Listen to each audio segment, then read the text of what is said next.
Hello everyone, welcome to you all. So last class में हमने देखा था work energy theorem, right. Work power energy से continue कर रहे हैं, ठीक है।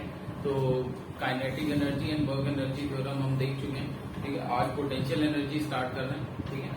तो जैसा कि मैं बता चुका हूँ पहले भी कि पोटेंशियल एनर्जी हम कहाँ पर डिफाइन कर सकते हैं। एक्चुअली एनर्जी क्या होता है?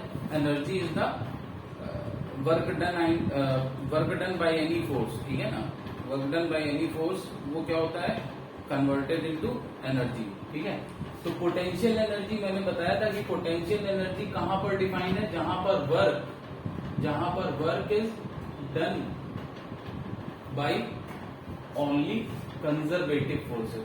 अगर कंजर्वेटिव फोर्सेस वर्क कर रहे हैं, ठीक है, तो वहां पर पोटेंशियल एनर्जी मतलब जो वर्क बाय कंजर्वेटिव फोर्सेस होगा, ओनली बाय कंजर्वेटिव फोर्सेस जो वर्क होगा वो किस में कन्वर्ट हो जाता है? पोटेंशियल एनर्जी में। अब ऑब्वियसली पोटेंशियल एनर्जी की डेफिनेशन हम पढ़ते हैं, the energy possessed by a body by virtue of its position और कॉन्फ़िगरेशन। मतलब कि अगर जो पोटेंशियल एनर्जी है किसी बॉडी में, वो एक्चुअली उसकी पोजीशन पे और उसके अरेंजमेंट पे डिपेंड करती है। जैसे कि सपोज अगर ये मार्कर है तो इसको मैं अगर अर्थ पे रख देता हूँ, राइट, तो अर्थ पे मैं इसकी पोटेंशियल एनर्जी 0 मानता हूँ, ठीक है। और अगर मैं इस हाइट पे है तो इसकी potential energy suppose height h है तो mgh मानते हैं, ठीक है। तो by virtue of its position, इसकी पोजीशन की वजह से होती है वो एनर्जी, राइट। अब देखिए कंजर्वेटिव फोर्सेस, जैसा हम देख चुके हैं पहले भी कि कंजर्वेटिव फोर्सेस क्या होते हैं। कंजर्वेटिव फोर्सेस वो फोर्सेस होते हैं जिनके द्वारा किया गया वर्क डिपेंड नहीं करता है पाथ पे, मतलब सिर्फ और सिर्फ इनिशियल और फाइनल पोजीशन पे डिपेंड करता है, ठीक है। So work done by conservative forces की अगर मैं बात करूं, work done by conservative forces, अगर इसकी मैं बात करूं तो देखिए क्या होता है, ये इनिशियल और फाइनल पोजीशन पे ही डिपेंड करता है। सपोज ये कंजर्वेटिव फोर्स हमारा मैं मान रहा हूं कि F है, ठीक है। तो अगर इनिशियल पोजीशन मान लीजिए A है, फाइनल पोजीशन B है। अगर मैं पाथ 1 से A टू B जा रहा हूं, पाथ 1 से, ठीक है, तो जो work done by the conservative forces होगा वो इक्वल होगा किसके? अगर मैं पाथ 2 को फॉलो कर रहा हूं। मतलब मैं बोल सकता हूं कि वर्क डन, अगर ये फोर्स है ओनली बाय कंजर्वेटिव फोर्सेस, तो मैं बात कर रहा हूं कि work done in going from A through path 1 to B, work done by conservative forces in going from A से जा रहे हैं पाथ 1 के थ्रू कहां तक? B तक जा रहे हैं। तो WA1B ये किसके बराबर हो जाएगा? WA2B के, राइट। ये हमारा कंजर्वेटिव फोर्सेस की डेफिनेशन है, राइट, कि work done bye done does not depend upon path, तो पाथ पे नहीं डिपेंड कर रहा है, दोनों इक्वल हो जाएंगे। अच्छा, ये सिर्फ और सिर्फ इनिशियल और फाइनल पोजीशन पे डिपेंड करता है, ठीक है। अब देखिए अगर मैं यहां पर आपसे थोड़ा सा ये पूछूं कि अगर आप B टू A मतलब B टू A जा रहे हैं और किस पाथ के थ्रू? पाथ 2 के थ्रू। पहला तो ये देखिए ये एक पॉइंट हो गया, ठीक है, कि दोनों पाथ पे डिपेंड नहीं कर रहा है वर्क। दूसरा पॉइंट देखिए क्या आ रहा है, दूसरा पॉइंट एक्चुअली क्या होता है कि अगर मैं कंजर्वेटिव फोर्सेस के द्वारा किया गया work, suppose F dot dr होगा, ठीक है। मतलब अगर मैं कंजर्वेटिव फोर्सेस के द्वारा किया हुआ वर्क निकालूं तो यही डेफिनेशन होती है वर्क की, F डॉट dr, ठीक है, F डॉट dr। अगर मैं इस पाथ के थ्रू जा रहा हूं, ठीक है, तो मैं इंटीग्रेट करता हूं A टू B, है ना। लेकिन अब मैं क्या कर रहा हूं, अब मैं साइक्लिक इंटीग्रेशन अगर करूं, साइक्लिक इंटीग्रेशन का मतलब है कि A टू B गया और फिर B टू A आ गया, ठीक है। A टू B गया और फिर B टू A, इसी पाथ के थ्रू भी आ सकता हूं, या फिर A टू B जाऊं और फिर B टू A इस पाथ के थ्रू भी आ सकता हूं। मतलब कि मैं जहां से गया वहीं गोल घूम के आ गया। तो साइक्लिक इंटीग्रेशन का मतलब हो गया अलोंग अ क्लोज्ड लूप, ठीक है। मतलब इसका मतलब क्या हो गया? Work done by conservative forces along एक क्लोज्ड लूप के अलोंग, ठीक है, अलोंग अ क्लोज्ड लूप, ये क्या होता है, ये जीरो होता है, ये जीरो होता है। देखिए ये इजी भी है ऐसे समझना कि work done by conservative forces क्या होता है, वो होता है इनिशियल और फाइनल पोजीशन पे डिपेंड करता है। अब ये जीरो हो जाएगा क्योंकि ये वापस इनिशियल पोजीशन भी, अगर आप यहां से यहां गए फिर ये आए तो इनिशियल पोजीशन और फाइनल पोजीशन सेम है, ठीक है, तो ये जीरो हो जाएगा। इसकी प्रूविंग देखते हैं कैसे होगा। देखिए अब मैं आप जानता हूं कि अगर work done by the conservative forces A to B निकालूं तो फिर B टू A जो work done by the conservative forces होगा वो negative of work done by the conservative forces in going from A to B होगा, ठीक है। अगर A टू B अगर मान लीजिए सेम अमाउंट आएगा, वैल्यू सेम आएगी, ठीक है, लेकिन ऑपोजिट डायरेक्शन में जाएंगे तो क्या आ जाता है, एक तरह से वो against the work done by conservative forces हो जाएगा। तो मैं यहां पर ये लिख सकता हूं कि WA टू B,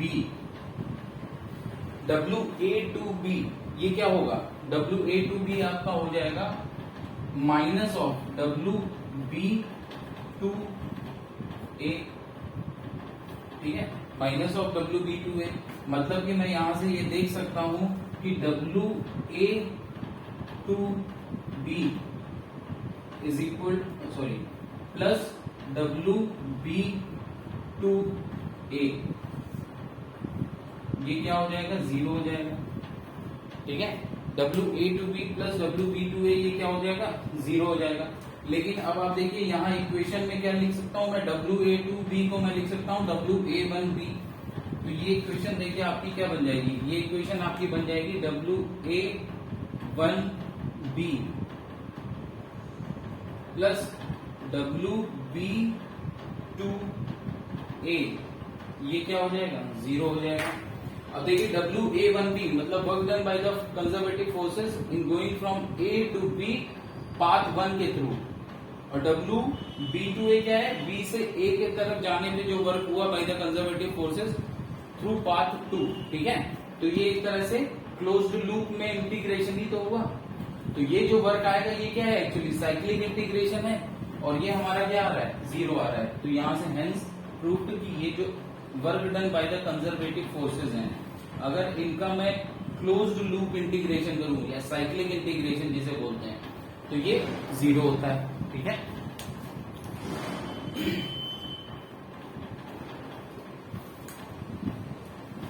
अब देखिए इसके एग्जाम्पल हम जानते ही हैं, जैसे कि स्प्रिंग फोर्स हो गया, ठीक है, ग्रेविटेशनल फोर्स हो गया, तो अकॉर्डिंगली हमारी क्या आती है, gravitational potential energy. Spring force की वजह से क्या आता है, इलास्टिक पोटेंशियल एनर्जी। तो देखिए पोटेंशियल एनर्जी बेसिकली हम क्या कह सकते हैं, इट इज, देखिए ये work is done by only the conservative forces, तब हम सिर्फ बात कर सकते हैं पोटेंशियल एनर्जी की।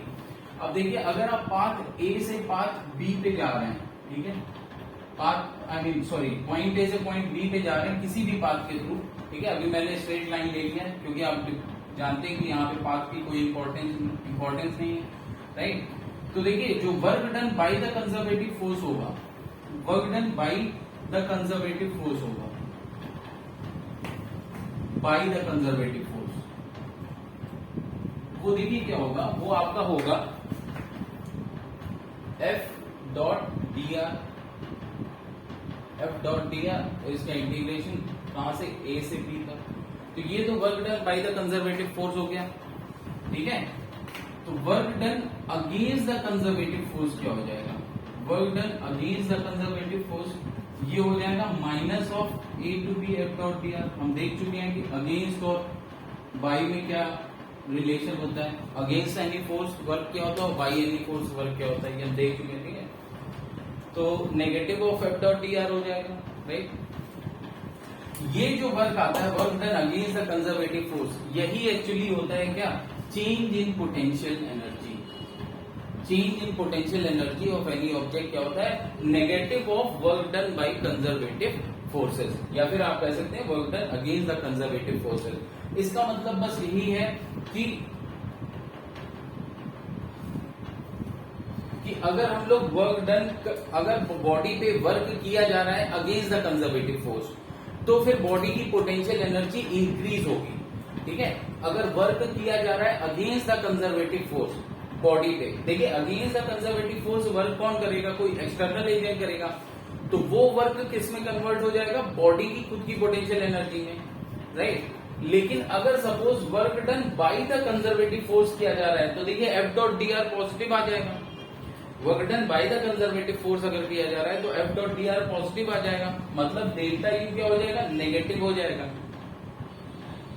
डेल्टा यू नेगेटिव मतलब कि you final minus you initial, change in potential energy क्या होगा, final potential energy minus initial potential energy.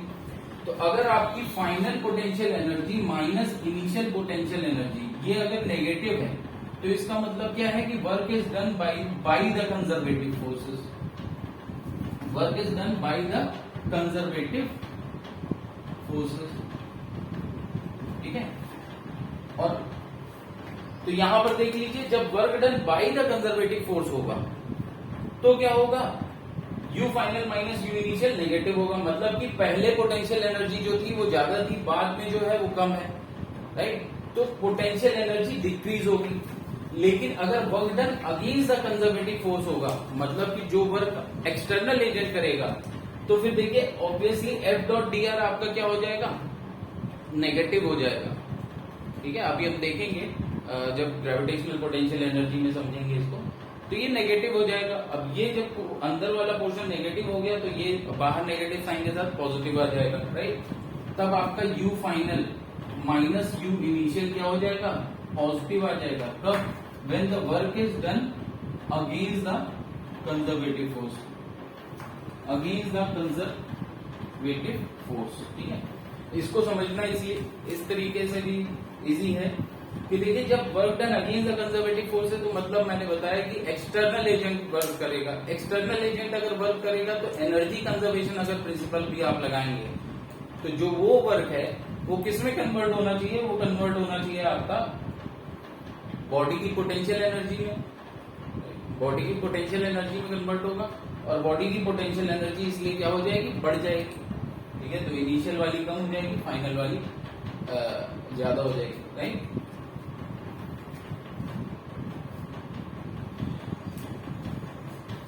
अब देखिए इसको अप्लाई करते हैं हम वर्क डन बाय अभी ग्रेविटेशनल पोटेंशियल एनर्जी देखते हैं, फिर उसमें हम इसको देखेंगे कि और ज्यादा इजीली समझेंगे कि क्या what does it want to say. Gravitational potential energy, ठीक है। ग्रेविटेशनल पोटेंशियल एनर्जी का मतलब क्या है, मैंने बताया है कि सपोज आपकी बॉडी, ये मान लीजिए आपका ग्राउंड है, ठीक है, ये पॉइंट ए मैंने ले लिया, ये पॉइंट बी ले लिया और ये पॉइंट सी, ठीक है, ये पॉइंट बी ले लिया और ये पॉइंट सी। तो देखिए सपोज यहां पर बॉडी इनिशियली कहां पर थी, बॉडी इनिशियली आपकी बी पे थी, ठीक है। देखिए फोर्स ऑफ ग्रेविटी नीचे की तरफ लग रहा होगा mg, ठीक है। अब ये सपोज करते हैं ये जो हाइट है ये yb है और ये जो हाइट है ये कितनी है yc, ठीक है। ये जो हाइट है yb है और ये हाइट क्या है yc, ठीक है। अब देखिए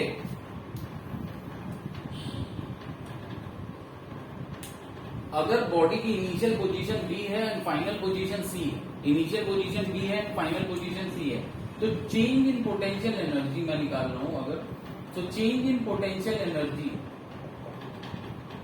बी टू सी है ना, change in potential energy B to C में क्या हुआ, मतलब बॉडी को मैं क्या ले जा रहा हूं, बी टू सी ले जा रहा हूं। तो देखिए यहां पर कंजर्वेटिव फोर्स क्या है, यहां पर कंजर्वेटिव फोर्स है mg, यहां पर कंजर्वेटिव फोर्स क्या है, यहां पर कंजर्वेटिव फोर्स है mg, राइट।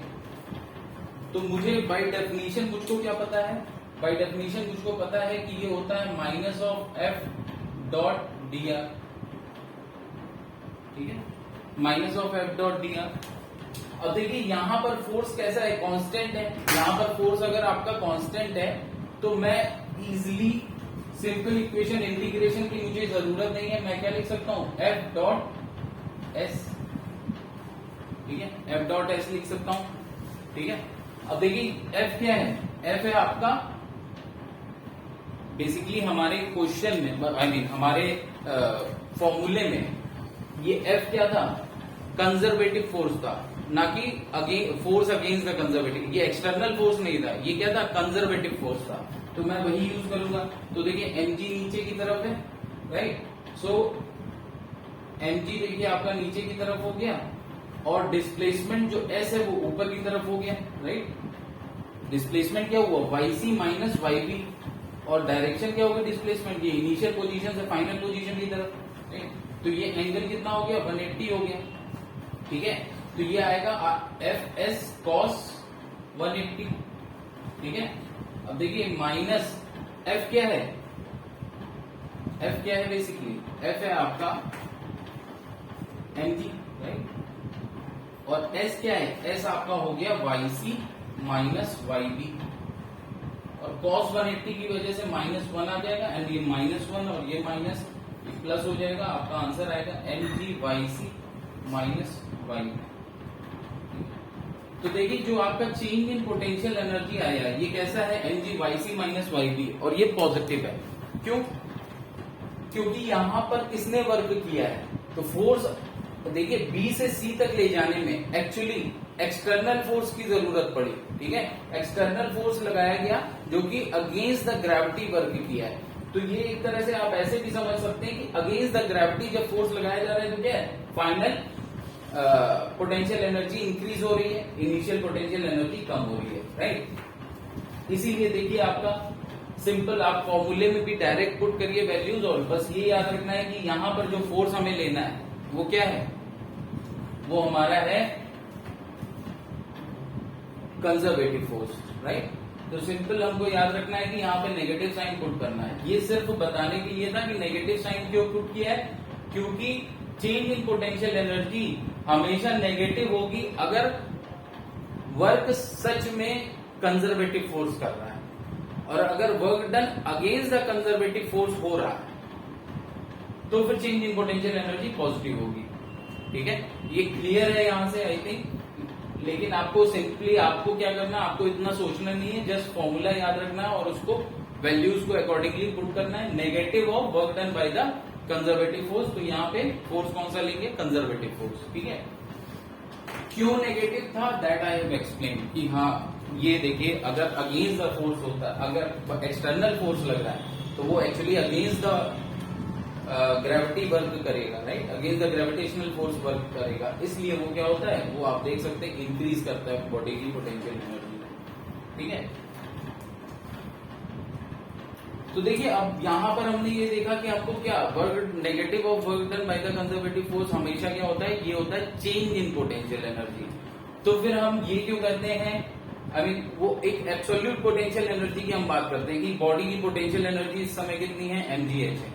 वो हम कब बात करते हैं, जब हम देखते हैं कि ये yb क्या है, ये yb अगर मैं क्या ले लूं, पॉइंट A पे ले लूं, मतलब इनिशियल पोजीशन अगर मैं पॉइंट A पे ले लूं तो yb तो कैंसिल हो जाएगा, ठीक है। तो अब देखते हैं वर्क डन या फिर change in potential energy in going from A to C, ठीक है। तो ये B को हटा देते हैं फिलहाल, अब A टू C जा रहे हैं, ठीक है, A टू C जा रहे हैं, U delta U A to C हमारा क्या होगा, delta U A to C फिर से वही हो जाएगा माइनस ऑफ, क्योंकि यहाँ पे फोर्स कैसा है, कांस्टेंट है, तो हम F dot S simply use करेंगे, so minus of F dot S। फिर से वही है कि किसी भी पॉइंट पे आप देखोगे तो फोर्स नीचे होगा और डिस्प्लेसमेंट, मतलब कंजर्वेटिव फोर्स नीचे की तरफ होगा और डिस्प्लेसमेंट ऊपर की तरफ, राइट। तो cos 180 आ जाएगा, तो ये प्लस हो जाएगा, और इस बार आपका आएगा yc माइनस ya। अब यहां पर देखिए आप ya 0 क्यों ले रहे हैं, क्योंकि आपने a को रेफरेंस पॉइंट लिया है, ठीक है। आपने क्या करा है, आपने a को रेफरेंस पॉइंट लिया है, राइट, इसलिए yc आप 0 ले रहे हैं, ठीक है। आपने a को रेफरेंस पॉइंट लिया है इसलिए yc आप 0 ले रहे हैं, सॉरी ya आप 0 ले रहे हैं, और इसलिए हमारा जो आंसर आता है वो क्या हो जाता है mg/yc। और अगर ये yc h के बराबर है, हाइट h, तो हमारा क्या आंसर हो जाता है mgh। ठीक है, ऐसा क्यों होता है? Because ya is 0। ya क्यों 0 है? Because a is reference point. Reference point मतलब क्या होता है? मतलब जैसे कि सपोज हम लोग कोऑर्डिनेट में ओरिजिन लेते थे, यहाँ पर हमको क्या है वाई एक्सिस पे काम करना है सिर्फ। ठीक है, तो हमने क्या करा, ग्राउंड को अपना एक्स एक्सिस ले लिया। ठीक है, तो इसका मतलब क्या है कि जब बॉडी ए पे होगी तो क्या इसकी पोटेंशियल एनर्जी एक्चुअली 0 होगी। देखिए, पोटेंशियल एनर्जी कभी भी 0 ऐसे नहीं डिफाइन होती है कि 0 होगी।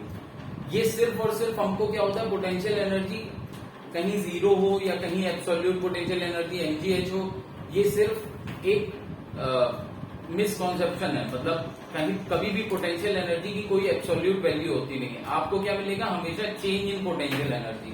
लेकिन हम अपनी वर्किंग के लिए हम क्या करते हैं, कुछ एक रेफरेंस पॉइंट चूज कर लेते हैं।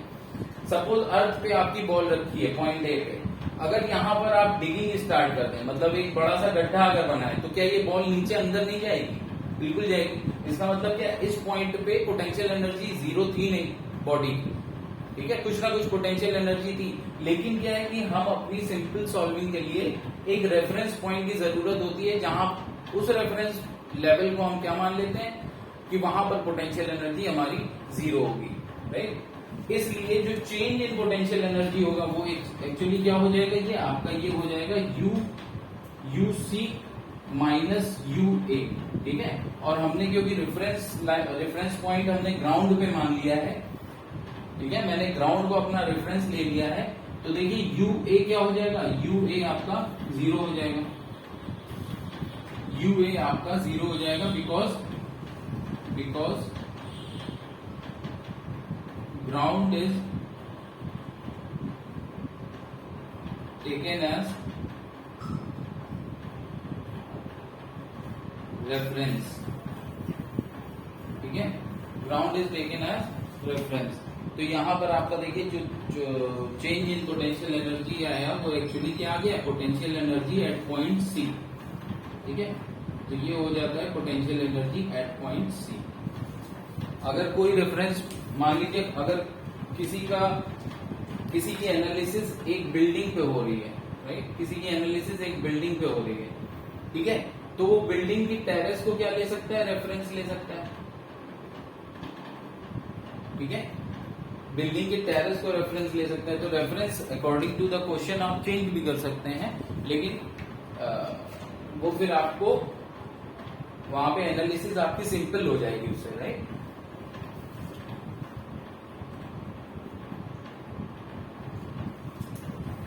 सिमिलरली अगर मैं देखूं तो इलास्टिक पोटेंशियल एनर्जी, जो कि हम ऑलरेडी देख भी चुके हैं, तो इलास्टिक पोटेंशियल एनर्जी जब निकालते हैं तो वहां पर हम रेफरेंस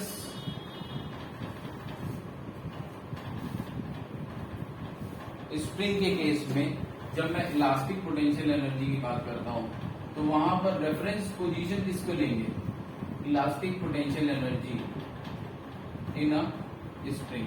देखिए, स्प्रिंग में जो फोर्स होता है -kx होता है। ठीक है, तो ये डिपेंड करता है सिर्फ और सिर्फ इनिशियल और फाइनल पोजीशन पे।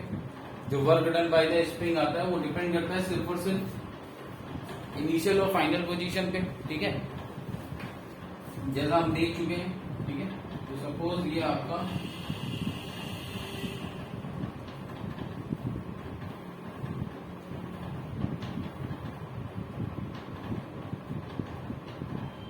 यहाँ पे मैंने जो सरफेस ली है वो कैसी ले ली है, स्मूथ।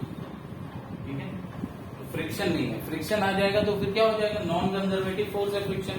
ठीक है, तो मैं अभी उसको नेग्लेक्ट कर रहा हूँ। अब सपोज मैंने इस ब्लॉक को इस तरफ x डिस्टेंस तक मूव किया। ठीक है, तो हम देख चुके हैं कि इस पर जो इस पोजीशन पे जो ब्लॉक पे हमारा फोर्स लगेगा, स्प्रिंग फोर्स, वो क्या होता है, Fs। ये क्या होता है, -kx होता है। ठीक है, -kx होता है। नाउ सपोज इसी डायरेक्शन में अगर मैं थोड़ा सा डिस्प्लेस करता हूं बाय अमाउंट dx, ठीक है, तो work done by the spring force क्या हो जाएगा, इस डिस्प्लेसमेंट के लिए तो work done by spring force हमारा क्या हो जाएगा, for small displacement dx, work done by FS for small displacement dx. इस स्मॉल डिस्प्लेसमेंट डीएक्स के लिए मैं क्या कर सकता हूं, अपने स्प्रिंग फोर्स को कांस्टेंट ले सकता हूं, क्योंकि ये बहुत ही स्मॉल डिस्प्लेसमेंट है। तो चेंज इन फोर्स, क्योंकि फोर्स देखिए यहाँ पे पोजीशन एक्स पे डिपेंड कर रहा है, ठीक है, ये आप ले लेते हैं इक्विलिब्रियम पोजीशन, ठीक है। जब ब्लॉक रेस्ट पे होगा तो उसको मैं क्या ले लूंगा, इक्विलिब्रियम पोजीशन। तो इसी को मैं रेफरेंस पॉइंट ले रहा हूं, ठीक है। तो देखिए अगर ये पोजीशन सपोज ए है, ये पोजीशन आपकी क्या है, ये पोजीशन है आपकी ए और ये पोजीशन है आपकी बी, ठीक है। तो work done by the force, पहले स्मॉल डिस्प्लेसमेंट के लिए अगर मैं देखूं तो मैं सिंपली ऐसे लिख सकता हूं एफएस डॉट डीएक्स, ठीक है। अब देखिए डीएक्स और एफएस दोनों ऑपोजिट डायरेक्शन में, माइनस के एक्स तो मैं ऑलरेडी लेता ही हूं, ठीक है। तो जब नेगेटिव साइन मैंने यहां ले लिया है तो मैंने बताया था कि अब यहां पर मुझे सिंपली वैल्यू रखनी होगी, राइट, क्योंकि नेगेटिव साइन मैंने ले लिया है, ये मान के कि जिस डायरेक्शन में डिस्प्लेसमेंट है उसके ऑपोजिट ही स्प्रिंग फोर्स लगेगा। तो अब मैं वेक्टर फॉर्म में न लिख के मैं इसको सिंपली क्या लिख सकता हूँ, स्केलर फॉर्म में लिख सकता हूँ। तो ये देखिए work done by the spring force FS आया, फॉर स्मॉल डिस्प्लेसमेंट आया। अगर मुझे टोटल देखना है, ठीक है ना, work done by the spring force in moving from A to B, तो इंटीग्रेट कर दूंगा मैं, इंटीग्रेट कर दूंगा कहां से कहां तक, 0 से x तक, क्योंकि x इज इक्वल टू 0 लिया मैंने एक, ठीक है, 0 से x तक कर दिया।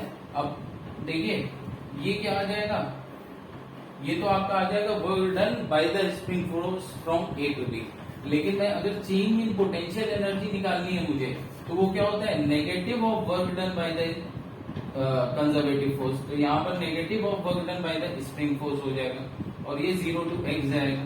तो ये देखिए -0 टू x और fs क्या है, -kx और dx, ठीक है। तो आप देख चुके हैं कि ये हमारा क्या आता है, हाफ के एक्स स्क्वायर। लेकिन ये है क्या, ये चेंज इन पोटेंशियल एनर्जी है, ठीक है। तो ये चेंज इन पोटेंशियल एनर्जी है, तो मैं इसको समझ सकता हूं कि ये जो हमारा बेसिकली होगा, ये होगा you B minus U A, ये आएगा आपका हाफ के एक्स स्क्वायर। लेकिन ए पे एट ए हमारा ब्लॉक क्या था, हमारा ब्लॉक या फिर स्प्रिंग क्या थी, अनस्ट्रेच्ड थी, स्प्रिंग इज अनस्ट्रेच्ड।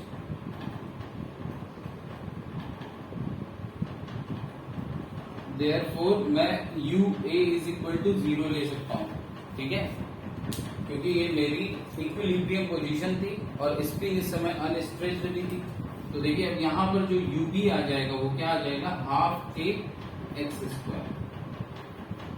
और यही क्या होता है, इलास्टिक पोटेंशियल एनर्जी। तो अगर आप स्प्रिंग को देखिए स्ट्रेच करेंगे या कंप्रेस करेंगे तो वो होगा क्या, वो बेसिकली इलास्टिक पोटेंशियल एनर्जी में कन्वर्ट हो जाएगा। देखिए किसी भी पोजीशन में अगर बॉडी को आप मान लीजिए रिलीज करना है और बॉडी अपने आप कुछ मूव करना स्टार्ट कर दे, तो दैट मीन्स कि बॉडी की अपनी कुछ पोटेंशियल एनर्जी थी और उस पोटेंशियल एनर्जी की वजह से जैसे ही आपने इसको रिलीज करा तो वो पोटेंशियल एनर्जी चेंज होती है, इसमें मोशन में कन्वर्ट होने लगती है, ठीक है। तो एक तरह से मैं देख सकता हूं कि यहाँ पर क्या होता है कि पोटेंशियल एनर्जी किसमें कन्वर्ट होने लगती, kinetic energy of the body में, ठीक है। अब ये पोटेंशियल एनर्जी और काइनेटिक एनर्जी का जो सम होता है, इसको हम बोलते हैं मैकेनिकल एनर्जी, ठीक है। तो नेक्स्ट हम देखने जा रहे हैं conservation of mechanical energy, right.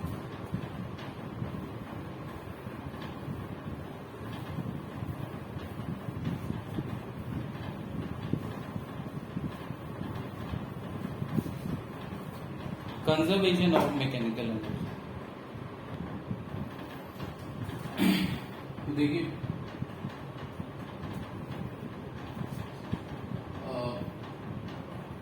Conservation of mechanical energy, conservation of mechanical energy मतलब क्या मैकेनिकल एनर्जी हमेशा कंजर्व होती है? देखिए मैकेनिकल एनर्जी की मैं बात करता हूं तो मैं एनर्जी की बात नहीं कर रहा हूं, एनर्जी हमेशा कंजर्व होगी, ठीक है, मतलब one form of energy another form of energy में कन्वर्ट हो जाएगी। लेकिन जब मैं मैकेनिकल एनर्जी की बात करूंगा तो मैकेनिकल एनर्जी किससे रिलेटेड है? मैकेनिकल एनर्जी मैंने बताया मोशन से रिलेटेड है, मोशन, ठीक है, एनर्जी ड्यूरिंग मोशन। तो देखिए वो सिर्फ और सिर्फ मैकेनिकल एनर्जी होता है sum of kinetic energy plus potential energy. तो ये हमेशा कंजर्व रहे ऐसा जरूरी नहीं है, राइट। टोटल एनर्जी कंजर्व रहेगी, ठीक है, बट मैकेनिकल एनर्जी हमेशा कंजर्व नहीं रहती है, ठीक है। तो चलिए देखते हैं ये कब कंजर्व होती है। ठीक है, हमने देखा है कि जो वर्क एनर्जी थ्योरम में हमने क्या देखा, वर्क एनर्जी थ्योरम में मैंने देखा है कि डब्ल्यू नेट मतलब net work done by external forces. W net क्या है? Net work done by external forces. ये क्या होता है? Net work done by external forces आपका होता है net work done by external forces आपका क्या होता है? Change in kinetic energy, change in kinetic energy. Net work done by external forces हमारा क्या होता है? चेंज इन काइनेटिक एनर्जी, ठीक है। अब देखिए जितने भी एक्सटर्नल फोर्स लग रहा हूं उनको हम डिवाइड कर सकते हैं किसमें? कंजर्वेटिव और नॉन कंजर्वेटिव फोर्सेस में। कोई भी एक्सटर्नल फोर्स जो जितने भी लग रहा हूं किसी एक ऑब्जेक्ट पे या बॉडी पे, उसको मैं डिवाइड कर सकता हूं किसमें? कंजर्वेटिव फोर्सेस और नॉन कंजर्वेटिव फोर्सेस में। तो देखिए जो कंजर्वेटिव फोर्सेस, तो इसलिए नेट वर्क जो होगा वो क्या होगा? Sum of the work done by the conservative forces plus non conservative forces, ठीक है। तो मैं डब्ल्यू नेट को इस तरीके से भी लिख सकता हूं W C plus W N C. W C क्या है? Work done by the conservative forces and work done by the non conservative forces. तो ये किसके बराबर हो जाएगा? ये आपका बराबर हो जाएगा डेल्टा के ई के, ठीक है। Work done by the conservative forces and plus work done by the non conservative forces, ये किसके बराबर हो जाएगा? Change in kinetic energy. अब देखिए work done by the conservative forces क्या होता है हमारा? Work done by the conservative forces हमारा होता है minus of change in potential energy. भाई डेल्टा यू क्या होता है? डेल्टा यू होता है minus of F dot D R. F dot D R ये क्या होता है? ये होता है आपका work done by the conservative force, को हम लिख सकते हैं माइनस डब्ल्यू सी, ठीक है। तो डब्ल्यू सी हो जाएगा माइनस डेल्टा यू के बराबर, राइट। सो ये क्या हो जाएगा आपका? माइनस डेल्टा यू, ठीक है। Minus delta U plus W N C, ये आपका क्या हो जाएगा? डेल्टा के ई। डेल्टा यू इस तरफ ले जाइए और रीशफल करके अगर मैं लिख दूं, ठीक है, तो देखिए क्या आएगा? Delta change in kinetic energy plus change in potential energy, ये आपका किसके बराबर हो जाएगा? Work done by non conservative forces. मतलब कि अगर फ्रिक्शन लग रहा है तो जो change in kinetic energy plus change in potential energy होगा बॉडी में, वो किसके बराबर हो जाएगा? Work done by the non conservative forces, ठीक है, work done by the non conservative forces. लेकिन अगर मैं बात करूं कि if non conservative forces are absent या फिर ओनली कंजर्वेटिव फोर्सेस ही वर्क कर रहे हैं, तो फिर नॉन कंजर्वेटिव फोर्सेस क्या हो जाएंगे? रहेंगे ही नहीं वहां पे, मतलब ना फ्रिक्शन है, सबको मैं क्या कर रहा हूँ? नेग्लेक्ट कर दे रहा हूँ। फ्रिक्शन है, इवन विस्कस फोर्स, ठीक है ना, विस्कस फोर्स जो होता है वो भी नॉन कंजर्वेटिव है। तो if non conservative forces are neglected then W NC क्या हो जाएगा? जीरो हो जाएगा। डब्ल्यू एनसी क्या हो जाएगा? जीरो हो जाएगा। मतलब कि डेल्टा के ई किसके बराबर हो जाएगा? Change in kinetic energy plus change in potential energy, ये क्या हो जाएगा? जीरो हो जाएगा। अब देखिए kinetic energy plus potential energy क्या होता है? ये हमारा होता है मैकेनिकल एनर्जी, ठीक है। चलिए अच्छा इसको पहले थोड़ा सा और इलैबोरेट करके लिखते हैं। तो चेंज इन काइनेटिक एनर्जी क्या हो जाएगा?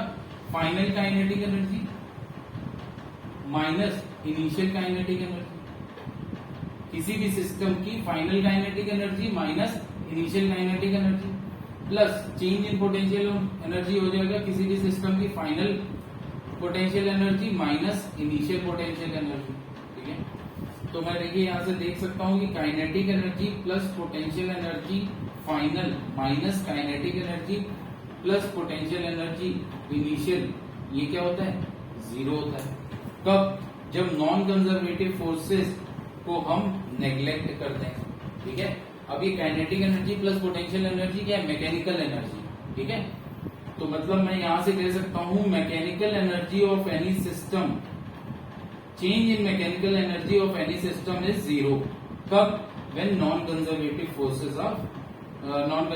Forces are neglected.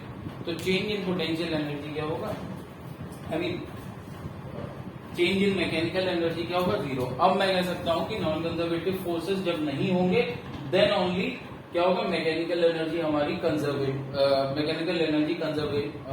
कंजर्व होगी, right? Conservation of the mechanical energy hold करेगा उस केस में, राइट?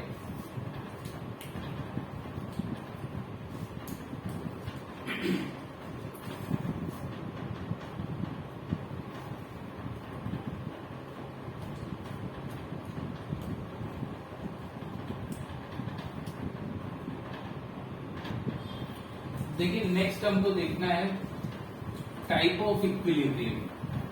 ठीक है, type of equilibrium on the basis of stability of the body. ठीक है, देखिए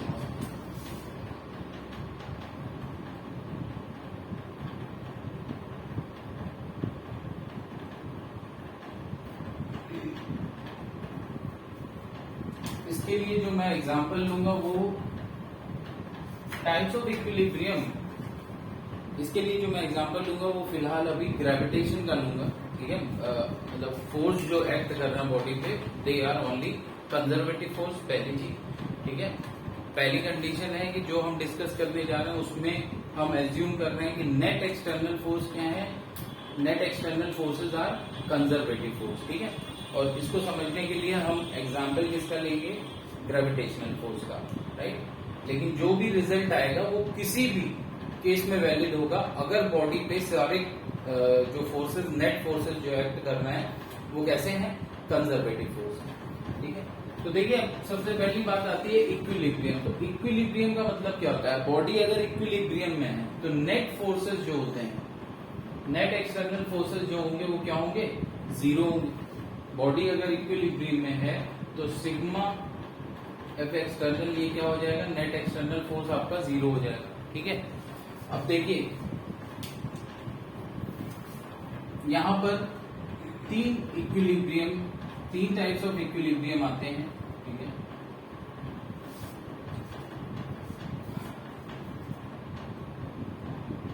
पहला आता है आपका स्टेबल इक्विलिब्रियम,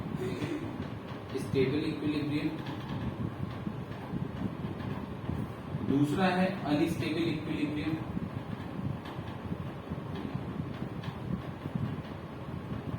एंड तीसरा है न्यूट्रल इक्विलिब्रियम।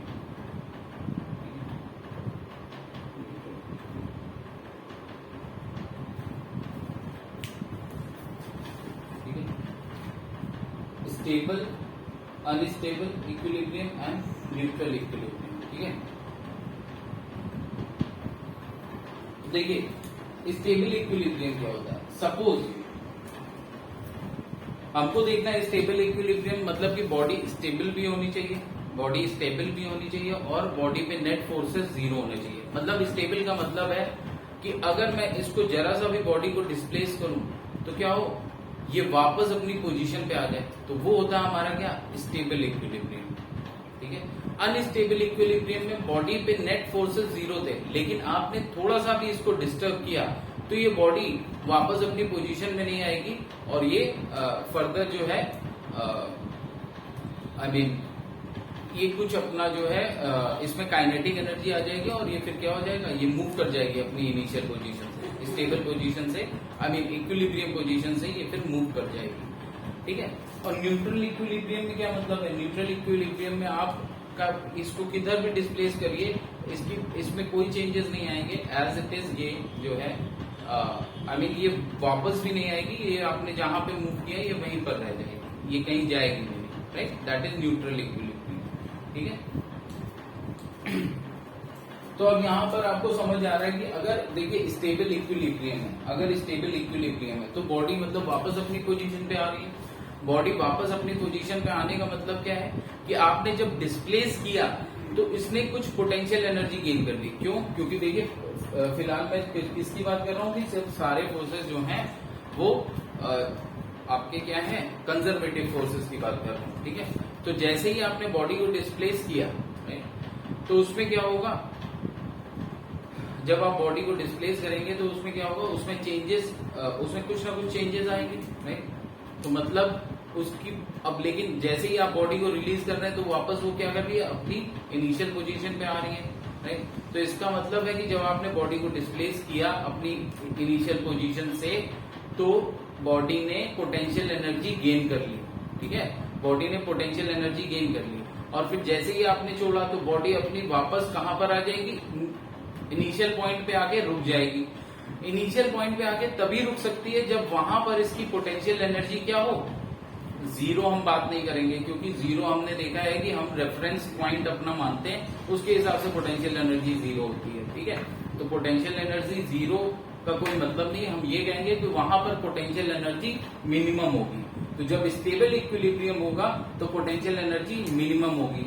अब यहां पर जैसे ही आपने डिस्प्लेस किया तो क्या होगा, यहां पर जैसे ही आपने डिस्प्लेस किया तो पोटेंशियल एनर्जी क्या है, यहाँ पर मैक्सिमम थी, राइट। यहाँ पर पोटेंशियल एनर्जी क्या थी, मैक्सिमम थी। तभी ये क्या हुआ, बॉडी कॉन्टिन्यूसली मतलब अपने मोशन में आ गई, राइट। और थर्ड वाला न्यूट्रल इक्विलिब्रियम में मैंने क्या बोला कि आप जैसे ही बॉडी को डिस्प्लेस करेंगे तो बॉडी एज इट इज जहां पे भी न्यू पोजीशन होगी उसको एक्सेप्ट कर लेती है एज ही, I mean as it is.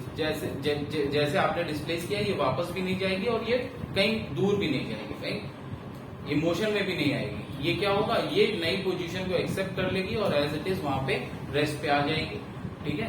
इसका मतलब क्या है कि जो इनिशियल पोजीशन थी और जो आपने जहां डिस्प्लेस करके इसको रखा है, यहाँ पर दोनों में पोटेंशियल एनर्जी में कोई चेंज नहीं है, राइट। दोनों पॉइंट पे पोटेंशियल एनर्जी क्या है, बॉडी की सेम रही, राइट। मैं जीरो नहीं बोलूंगा, राइट, मैं बोलूंगा कि दोनों जगह पोटेंशियल एनर्जी बॉडी की क्या रही, सेम रही, राइट। तो देखिए एग्जाम्पल के लिए अगर सपोज आपकी कोई बाउल है, ठीक है, मतलब कोई सपोज कटोरी है आपके, अगर आप उसको उस पर देखिए, अगर आप बॉल कोई छोटी सी स्टील बॉल अगर आप ऐसे यहाँ पर रख देते हैं तो देखिए ये फाइनली कहाँ किस पोजीशन में आ जाएगी, ये फाइनली आएगी इस पोजीशन पे, ठीक है, ये फाइनली आएगी इस पोजीशन पे, ठीक है। अब जब ये इस पोजीशन पे आएगी तो देखिए आपने अगर हल्का सा भी इसको डिस्प्लेस किया तो ये क्या होगा, ये पोटेंशियल एनर्जी गेन कर लेगी और फिर ये क्या होगा, मूव करेगी और फाइनली कहाँ आ जाएगी, फिर से इसी पॉइंट पे आ जाएगी। तो मैं यहाँ पर देख सकता हूँ कि ये यहाँ पर आके क्यों रुक रही है, क्योंकि यहाँ पर u मिनिमम है। अगर आसपास मैं देखूं, अगर सपोज ये इस तरफ आप डिस्प्लेस कर रहे हैं तो ये सपोज आपका क्या है, ये आपका जो डिस्प्लेसमेंट है, ये अगर मैं r ले लूं, ठीक है, तो डिस्प्लेसमेंट के साथ क्या हो रहा है, पोटेंशियल एनर्जी में चेंज हो रहा है। डिस्प्लेसमेंट के साथ क्या हो रहा है, पोटेंशियल एनर्जी में चेंज हो रहा है, ठीक है। और इस पोजीशन पे क्या है, पोटेंशियल एनर्जी मिनिमम है, तभी बॉडी वापस इस पोजीशन पे आ जाती है, ठीक है। और मैं बोल सकता हूं कि जो आपका -du/dr है, जब बॉडी देखिए मिनिमम, किसी वैल्यू के मिनिमम होने के लिए जो डिफरेंशियल इक्वेशन होती है, जो डिफरेंशियल जो हमारा डिफरेंशिएशन होगा पोटेंशियल एनर्जी का विद रिस्पेक्ट टू आर, वो क्या होगा, कंडीशन क्या होती है, इफ यू इज मिनिमम। अगर यहाँ पर इस पोजीशन में मैं बोल रहा हूँ कि इफ यू इज मिनिमम, ठीक है, जो कि हम देख चुके हैं कि हाँ यहाँ पर यू मिनिमम है, तभी तो बॉडी को डिस्प्लेस करने पे वापस इस पोजीशन पे आ रही है बॉडी। क्योंकि बॉडी क्या होता है, बॉडी रहना चाहती है स्टेबल, ठीक है, बॉडी रहना चाहती है स्टेबल, राइट। तो वो वहां पर जाएगी जहां पर उसके पास मिनिमम पोटेंशियल एनर्जी होती है, राइट। तो देखिए इफ यू इज मिनिमम तो हम जानते हैं कि du बाई डी आर उस जगह पे क्या होगा, जीरो। उस पॉइंट पे du बाई डी आर क्या होगा, जीरो होगा, और du by D are zero होगा। और दूसरी कंडीशन क्या होती है, D square U by D R square, ये क्या होगा, मिनिमम के लिए कंडीशन होती है सेकेंड डिफरेंशियल जो होता है वो ग्रेटर देन जीरो होता है, पॉजिटिव होता है, और फर्स्ट डिफरेंशियल क्या होता है, जीरो होता है। सेकेंड डिफरेंशियल क्या होता है, D square U by D R square, ये ग्रेटर देन जीरो होगा, और फर्स्ट डिफरेंशियल क्या होगा, जीरो होगा। ठीक है,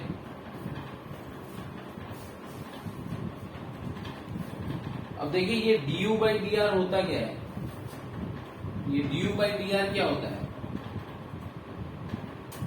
डी बाई डी आर आपका होता है माइनस एफ, ठीक है, या फिर माइनस कंजर्वेटिव फोर्स भी मैं बोल सकता हूं, जो कि क्या हो जाएगा, जीरो हो जाएगा। ठीक है, इसका मतलब क्या हो जाएगा, जो कंजर्वेटिव फोर्स है वो भी जीरो हो जाएंगे। ठीक है, और ये किस तरीके का इक्विलिब्रियम होता है, स्टेबल इक्विलिब्रियम, मतलब कि बॉडी जिस पोजीशन पे है उस पे वापस आ जाएगी, राइट, क्योंकि u इज मिनिमम। और देखिए कंडीशन हमारी मेट कंडीशन हमारी जो होती है, नेट एक्सटर्नल फोर्सेस जीरो होंगे, वो यहाँ पे प्रूव भी हो गया, right. u minimum D by D are zero, D square U by D R square greater than zero होगा। ये हम क्वेश्चन के लिए समझ सकते हैं, अभी हम एक क्वेश्चन करेंगे तो और रीजन और इजी हो जाएगा। बेसिकली आपने उसको उसमें आपको क्या दिया जाएगा, u as a function of r दिया जाएगा, potential energy as a function of r दिया जाएगा, और आपसे सिंपली क्या पूछा जाएगा कि कहां पर स्टेबल इक्विलिब्रियम होगा, कहां पर अनस्टेबल इक्विलिब्रियम हो जाएगा, राइट। उसके लिए हमको ये इक्वेशन की जरूरत होगी। अब देखिए अनस्टेबल इक्विलिब्रियम क्या होता है, अनस्टेबल इक्विलिब्रियम आपका होता है, अनस्टेबल इक्विलिब्रियम आपका होता है, सपोज अगर मैं इसी कटोरी को क्या करूं, उल्टा करके रख दूं,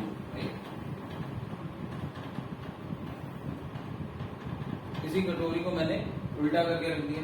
अब देखिए सपोज जो स्टील बॉल है वो आपने यहां पर रख दी, स्टील बॉल है वो आपने यहां पर रख दी, यहां पर क्या स्टील बॉल रेस्ट पे होगी, यस ऑब्वियसली रेस्ट पे होगी। रेस्ट पे अगर होगी तो मतलब इक्विलिब्रियम में, रेस्ट पे है अगर तो मतलब इक्विलिब्रियम में है। लेकिन अगर आपने इसको थोड़ा सा भी डिस्प्लेस कर दिया, आर क्या है, थोड़ा सा, आपको सिर्फ डिस्प्लेसमेंट दिखा रहा है किस तरफ आप कर रहे हैं, तो सपोज इधर करें या इधर करें, कहीं पर भी किसी भी तरफ आप करते हैं, तो देखिए क्या होगा, ये बॉडी वापस कभी अपनी पोजीशन पे आएगी, कभी नहीं आएगी। बॉडी कभी अपनी पोजीशन पे नहीं आएगी अगर आपने थोड़ा सा भी डिस्प्लेस किया, और अभी जो बॉडी है वो रेस्ट पे भी है, तो इसका मतलब क्या है, इसका मतलब ये है कि फिलहाल तो नेट एक्सटर्नल फोर्सेस जीरो हैं, लेकिन इसकी पोटेंशियल एनर्जी इस समय मैक्सिमम है। आप थोड़ा सा भी डिस्प्लेस करेंगे तो वो पोटेंशियल एनर्जी किस में कन्वर्ट होने लगेगी, काइनेटिक एनर्जी में। ठीक है, तो देखिए यहां पर आपका क्या है, इफ मतलब यहां पर क्या है, u is maximum, potential energy क्या है, मैक्सिमम है, तो पोटेंशियल एनर्जी क्योंकि आपकी मैक्सिमम है, तो देखिए यहां पे जो इक्वेशन बनेगी वो क्या बनेगी, du by D R is equal to zero, du by D R is equal to zero, और जो सेकेंड डिफरेंशियल होता है वो क्या हो जाएगा, सेकेंड डिफरेंशियल आपका हो जाएगा less than zero, second differential आपका क्या हो जाएगा, लेस देन जीरो।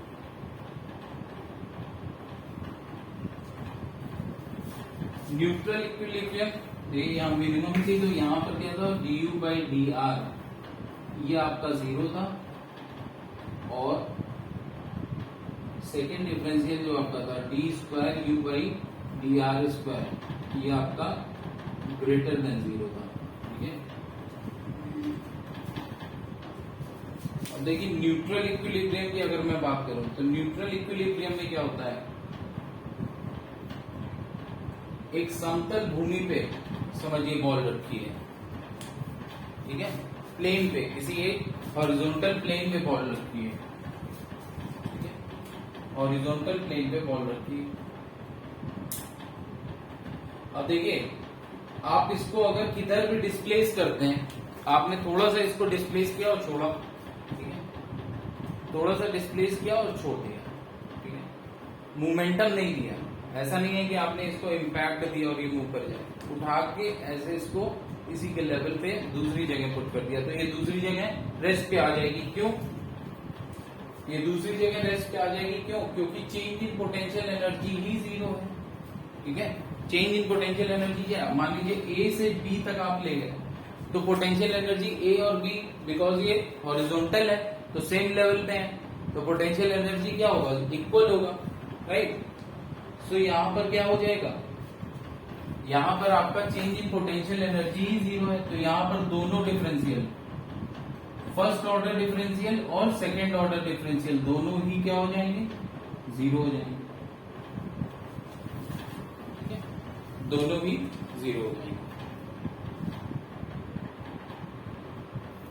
अब देखिए जो भी रिजल्ट हमने डिस्कस किए हैं, ये रिजल्ट किसके लिए हमने डिस्कस किए हैं, बेसिकली हमने एग्जांपल लिया है ग्रेविटी का, ठीक है, ग्रेविटेशनल फोर्सेस के अंडर, लेकिन ये किसी भी केस में वैलिड होगा, बस कंडीशन क्या है कि जो फोर्सेस हैं वो ओनली कंजर्वेटिव फोर्स, केवल और केवल कंजर्वेटिव फोर्स ही लग रहे हैं, ठीक है। तो ये जो हमने डिस्कशन किया है ये तब वैलिड है जब फोर्सेस कितने भी लग सकते हैं, लेकिन सारे फोर्सेस क्या हैं, ओनली कंजर्वेटिव फोर्सेस, ठीक है। तो अगर ओनली कंजर्वेटिव फोर्स है तो तीन तरीके के इक्विलिब्रियम एग्जिस्ट करते हैं, ठीक है, और वो हमने देख लिए, राइट। अब देखिए यहां पर कभी आपको ग्राफ भी दिया जा सकता है, ठीक है, किसके बीच में ग्राफ दिया जाएगा, पोटेंशियल एनर्जी वर्सेस डिस्प्लेसमेंट के बीच में, और फोर्स वर्सेस डिस्प्लेसमेंट के बीच में, ठीक है, पोटेंशियल एनर्जी वर्सेस डिस्प्लेसमेंट। तो ग्राफ देख के भी हम बता सकते हैं कि कहां पर हमारा न्यूट्रल इक्विलिब्रियम होगा, कहां पर हमारा मैक्सिमम आई मीन इन तीनों में से कौन सा इक्विलिब्रियम होगा, हमको ग्राफ से भी पूछा जा सकता है, ठीक है। तो ग्राफ अगर देखते हैं तो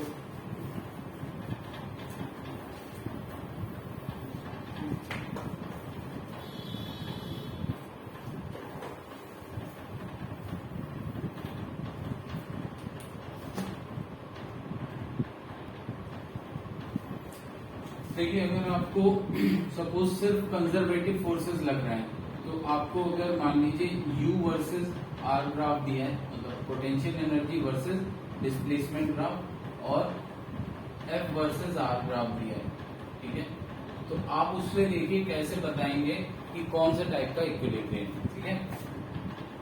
तो पहले मैं ड्रॉ कर रहा हूं U वर्सेस R ग्राफ,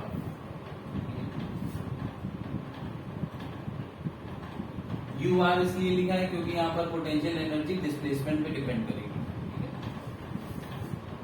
और ये डिस्प्लेसमेंट हम अज्यूम कर रहे हैं कि अलोंग द स्ट्रेट लाइन की बात कर रहे हैं, ठीक है, डिस्प्लेसमेंट जो है अलोंग द स्ट्रेट लाइन हम अज्यूम कर रहे हैं, ठीक है। तो देखिए सपोज यू आर ग्राफ आपका कुछ ऐसे दिया है,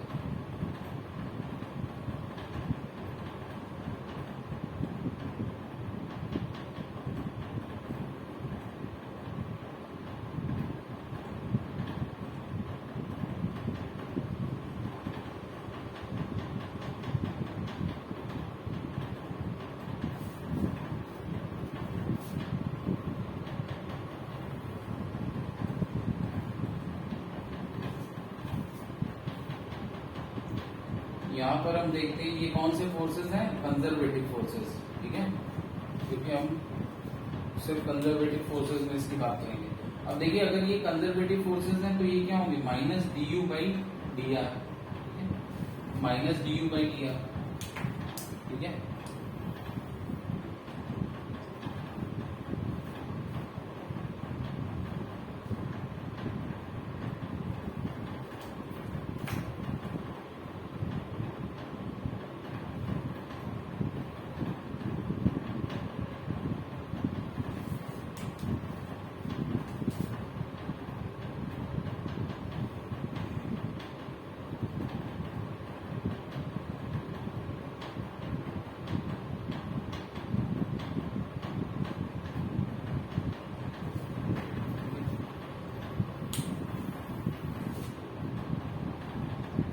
देखिए ये पॉइंट ए,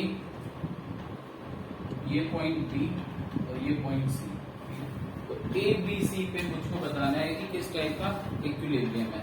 तो देखिए सबसे पहले पॉइंट ए पे अगर मैं क्या कर रहा हूं, पॉइंट ए पे बॉल है, अगर मैं बॉल को थोड़ा सा राइट की तरफ, देखिए मैंने मान लिया कि राइट की तरफ पॉजिटिव, लेफ्ट की तरफ नेगेटिव, तो अगर मैं राइट में इसको डिस्प्लेस कर रहा हूँ, ठीक है, देखिए राइट की तरफ आर बढ़ भी रहा है, ठीक है, तो इस तरीके से राइट में अगर इसको मैं डिस्प्लेस कर रहा हूँ बॉल को, तो देखिए क्या हो रहा है कि पोटेंशियल एनर्जी में कुछ भी चेंजेस नहीं आ रहे हैं। तो अगर मैं एट ए बात करूं, एट ए, तो देखिए पोटेंशियल एनर्जी में कुछ भी चेंजेस नहीं आ रहा है, तो du बाई डी आर तो जीरो है ही है, du बाई डी आर क्या है, ये जीरो है, ठीक, du by D are zero है।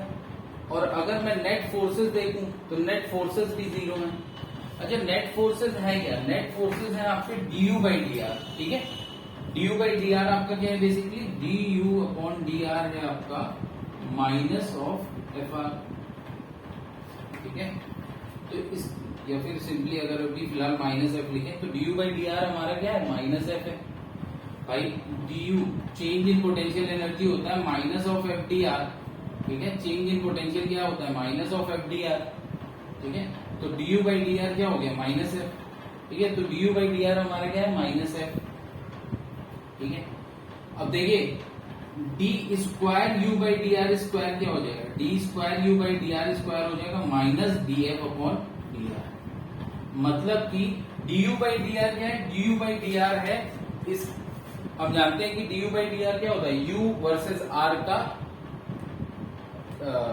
स्लोप, ठीक है ना, यू किसी भी पॉइंट पे अगर मैं D U by D are देखूंगा तो वो होगा यू वर्सेस आर का स्लोप, और किसी भी पॉइंट पे अगर मैं f वर्सेस r का स्लोप देखूंगा तो वो क्या होगा, df बाई डी आर होगा। तो देखिए df बाई डी आर क्या है, वो क्या है, D square U by D are minus D square U by D are के बराबर, डी आर स्क्वायर के बराबर। तो मैं एक तरह से कह सकता हूं कि इस एफ आर ग्राफ का जो स्लोप आएगा उसका नेगेटिव वैल्यू किसके बराबर होगा, D square U by D R square के बराबर, ठीक है। अब अकॉर्डिंगली हम कंपेयर करते हैं, तो ए पे देखिए, ए पे क्या है, D U by D are zero है, क्यों, क्योंकि देखिए आप थोड़ा सा भी कहीं पर भी इसको डिस्प्लेस करें, इक्विलिब्रियम कैसे करते हैं, देखते हैं बॉडी को थोड़ा सा डिस्प्लेस करके, तो अगर मैं इधर उधर कहीं भी डिस्प्लेस करूं, change in potential energy zero है, तो D U by D are भी जीरो है, D U by D are zero है। अच्छा अब देखिए D square U by D R, भाई अगर आपने थोड़ा सा चेंज किया तो पोटेंशियल एनर्जी में कुछ चेंज हुआ ही नहीं, तो minus D U by D are वो भी जीरो है। आप स्लोप देख लीजिए, तो स्लोप क्या है, स्लोप अगर यहाँ पर देखेंगे तो पैरेलल है आर एक्सिस के, है ना, एक्स एक्सिस के पैरेलल अगर है तो वो क्या हो जाएगा, जीरो हो जाएगा यहाँ पे स्लोप, क्योंकि टेन थीटा होता है और थीटा क्या है, जीरो, ठीक है। तो एक्चुअली फोर्स भी आपका जीरो हो गया, तो पॉइंट ए पे फोर्स भी जीरो है, और पॉइंट ए के अगर इधर उधर आप थोड़ा सा भी जा रहे हैं तो क्या है, फोर्स जीरो है पूरे में, तो मैं ये बोल सकता हूं कि यहाँ पर D square U by D R square भी जीरो है, ठीक है। देखिए D U by D R तो जीरो है ही है, आपने थोड़ा भी देखिए डिस्प्लेस करेंगे इधर उधर तो D U by D R क्या है, जीरो, अकॉर्डिंगली यहाँ फोर्स भी जीरो हो गया, फोर्स हो गया जीरो, तो D square U by D R square भी जीरो हो गया। तो ये कौन सी पोजीशन है, न्यूट्रल इक्विलिब्रियम, न्यूट्रल इक्विलिब्रियम, ठीक है। अब बी पे देखिए, एट बी क्या है, एट बी पे देखिए D U by D R क्या है, D U by D R, ये स्लोप होगा इस लाइन का स्लोप, एट बी इस लाइन का स्लोप, फिर से देखिए D U by D R क्या है, जीरो है, तो लेकिन एट बी तो D U by D are zero है, मतलब कि फोर्स जीरो हो गया। लेकिन देखिए बी से अगर थोड़ा भी आप डिस्प्लेस कर दें इस तरफ, थोड़ा अगर आप इस तरफ डिस्प्लेस करते हैं तो क्या हो जाता है, D U by D R positive हो जाता है, स्लोप कैसा हो जाता है, पॉजिटिव हो जाता है। स्लोप पॉजिटिव होने का मतलब है कि D U by D R positive होने का मतलब है कि जो फोर्स है वो कैसा हो गया, नेगेटिव हो गया, क्योंकि फोर्स क्या होता है, negative of minus D U by D R, भाई slope D U by D R होता है, जो कि यहाँ पर मैं देख रहा हूँ बी के राइट में कैसा है, पॉजिटिव है, बी के राइट में अगर स्लोप पॉजिटिव है, D U by D R positive है, तो फोर्स कैसा हो जाएगा, नेगेटिव हो जाएगा। तो देखिए बी के राइट में क्या हुआ, फोर्स नेगेटिव हो रहा है। बी के लेफ्ट में देखिए, बी के लेफ्ट में D U by D are negative है, ठीक है, स्लोप नेगेटिव है, स्लोप नेगेटिव है, लेकिन एफ आर क्या है, minus of D U by D R. तो बी के लेफ्ट में जो फोर्स है वो देखिए पॉजिटिव हो गई, ठीक है। अब लेकिन एट पॉइंट बी देखें, एट पॉइंट बी अगर मैं देखूं तो स्लोप कैसा है एफ आर ग्राफ का, तो एफ आर ग्राफ का स्लोप कैसा है, D F R by D R, ये कैसा है, नेगेटिव है, ठीक है ना। बी पॉइंट पे डी एफ आर बाई, देखिए सबसे पहले D U by D R तो जीरो है ये at B, D U by D R तो जीरो है, लेकिन देखिए क्या है, स्लोप आपका कैसा है, फोर्स एफ आर ग्राफ का स्लोप कैसा है, D F R by D R, ये नेगेटिव है, ठीक है। मैं लिख सकता हूं लेस देन जीरो, नेगेटिव है। अब देखिए एफ आर होता क्या है, एफ आर होता है D F by D R, क्या होता है, minus of D square U by D R square, या फिर आप सिंपली देखिए minus D F by D R क्या हो गया, D square U by D R square. तो D F R by D R आपका क्या है, लेस देन जीरो है, तो minus of D F R by D R कैसा हो जाएगा, minus of D F R by D R कैसा हो जाएगा, पॉजिटिव हो जाएगा, ठीक है। तो इसका मतलब क्या हो गया, इसका मतलब आपका हो गया कि D square you upon D R square, ये कैसा हो जाएगा, पॉजिटिव हो जाएगा। अब पॉइंट बी पे जो हमारी कंडीशन है वो कैसी कंडीशन है, वो कैसी कंडीशन है, वो कंडीशन है कि एट बी हमारा क्या है, यू मिनिमम है, ठीक है। देखिए फर्स्ट ऑर्डर डिफरेंशियल जीरो है, second order differential is greater than zero, तो ये किसके लिए होता है, u इज मिनिमम, है ना, तो u इज मिनिमम, ठीक है। तो ये कैसा इक्विलिब्रियम है, यहां पर जो इक्विलिब्रियम है वो है हमारा स्टेबल इक्विलिब्रियम, ठीक है, स्टेबल इक्विलिब्रियम।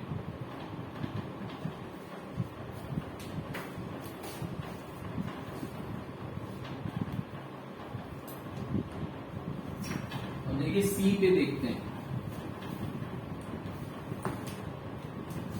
एट सी पे देखिए हमारा क्या है, सी पे सबसे पहले देखिए यू आर ग्राफ का slope D U by D R कैसा है, जीरो है, ठीक है। D U by D R कैसा है, D U by D are zero है, तो देखिए फोर्स तो जीरो हो गया, ठीक है, फोर्स जीरो हो गया, तो पहला डिफरेंशियल भी जीरो हो गया।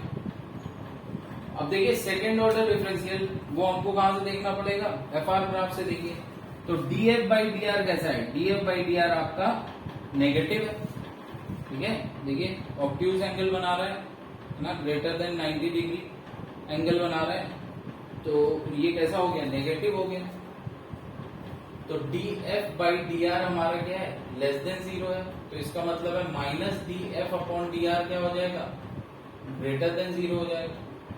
Therefore minus D F by D are है क्या, D square U by D R square, D square you upon D R square, ये क्या हो जाएगा, ग्रेटर देन जीरो हो जाएगा। अब ये कंडीशन किसके लिए होती है, ये कंडीशन होती है हमारी अनस्टेबल इक्विलिब्रियम के लिए, ठीक है।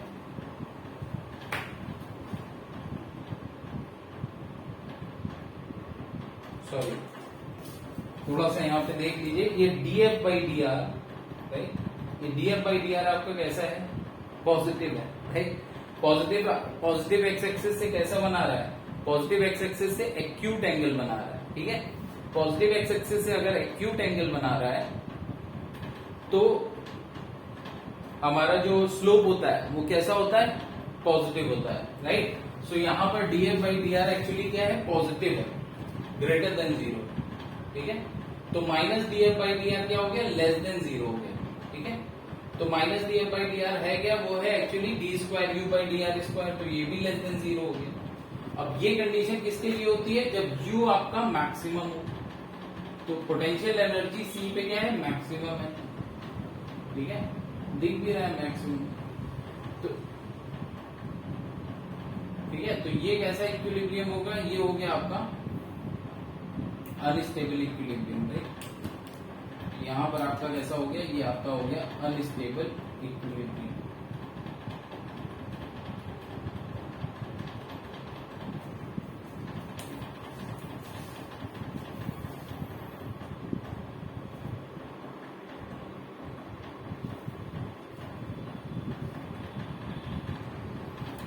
चलिए क्वेश्चन करते हैं।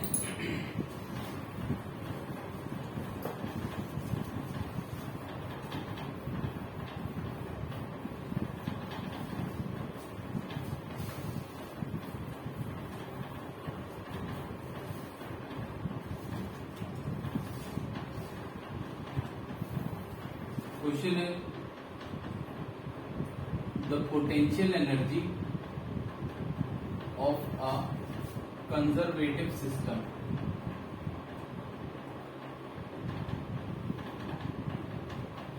the potential energy of a conservative system is given by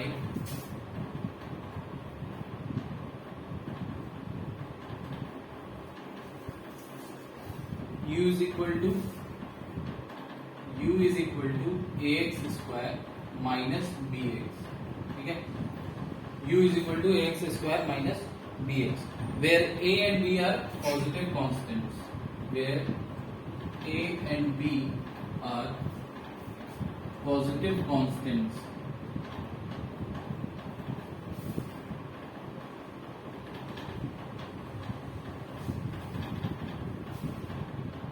Find the equilibrium position and discuss. Find the equilibrium position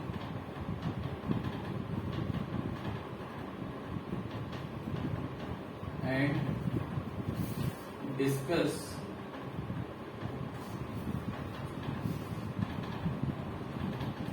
whether the equilibrium is stable, unstable or neutral. Whether the equilibrium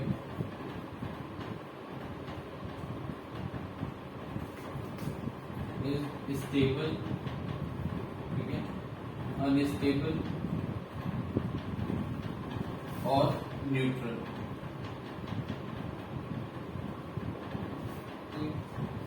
तो हमको potential energy as a function of displacement दिया गया है, ठीक है। अब हमको देखना है सिंपली कि इक्विलिब्रियम पोजीशन बतानी है पहले क्या होगी, और उसके बाद बताना है कि वो इक्विलिब्रियम पोजीशन स्टेबल है, अनस्टेबल है या फिर न्यूट्रल है, ठीक है। तो देखिए अब किसी भी बॉडी का हमको अगर पोटेंशियल एनर्जी दिया गया, ठीक है, और ये देखिए लिख दिया गया पहले से ही कि कंजर्वेटिव सिस्टम है, तो यही हमारी कंडीशन थी, ठीक है। जो भी हमने एनालिसिस की है उसको अप्लाई करने की यही हमारी कंडीशन थी कि सिस्टम कैसा होना चाहिए, कंजर्वेटिव, मतलब कंजर्वेटिव भी फोर्सेस लग रहा है इससे, ठीक है। तो अब देखिए यहाँ पर सबसे पहले तो मैं देखूंगा क्या कि किसी भी इक्विलिब्रियम पोजीशन पे, किसी भी इक्विलिब्रियम पोजीशन पे नेट फोर्सेस जीरो होते हैं। अब यहाँ पर बिकॉज कंजर्वेटिव सिस्टम की बात हो रही है तो नेट फोर्सेस जो होंगे वो सारे क्या होंगे, कंजर्वेटिव होंगे। तो मैं लिख सकता हूं कि minus D by D are zero होगा। कहा, उस पोजीशन पे एक्स की, जिस पोजीशन पे इक्विलिब्रियम होगा उस पोजीशन पे एक्स की नेट फोर्सेस जीरो होंगे। तो यहां पर क्योंकि डिस्प्लेसमेंट एक्स में दिया गया है तो मैं डी आर की जगह एक्स ले रहा हूं, ठीक है। So minus D U by D X zero हो जाएगा। Minus D U by D X zero होने का मतलब क्या है, मतलब basically we can say D U by D X अगर जीरो है, ठीक है, तो एट इक्विलिब्रियम पोजीशन, यहां पर मैं लिखूंगा कि at equilibrium position, equilibrium position पे हमारा क्या होता है, ये कंडीशन होती है नेट फोर्सेस जीरो, मतलब कि नेट फोर्सेस यहाँ कंजर्वेटिव है सिर्फ। तो मैं लिख सकता हूँ minus D U by D X zero होगा, that is D U by D X zero होगा। अब यू है क्या, A X square minus B X. तो देखिए अगर आप इसको करते हैं तो ये देखिए क्या आएगा आपका 2ax माइनस बी जीरो हो जाएगा। तो x is equal to B by two A, x is equal to B by two A पे क्या होगा हमारा, ये है हमारी पोजीशन ऑफ इक्विलिब्रियम, या फिर इसको मैं बोल सकता हूं इक्विलिब्रियम पोजीशन है, जब x इज इक्वल टू कितना हो गया b/2a। अब चेक करना है कि ये पोजीशन मतलब इस पोजीशन पे जो इक्विलिब्रियम है वो हमारा कैसा है, स्टेबल है, अनस्टेबल है कि न्यूट्रल है। तो उसके लिए देखिए हमको सेकंड ऑर्डर डिफरेंशियल देखना होता है, उसकी वैल्यू क्या होगी। तो हमको बेसिकली निकालना होगा कि D square U by D x square कहां पर x is equal to b/2a पे ये क्या होगा। तो देखिए D square U by D x square ये होगा क्या, D U by D x का डिफरेंशिएशन, इसको मैं लिख सकता हूं D by D you of sorry D by D x of D U by D x.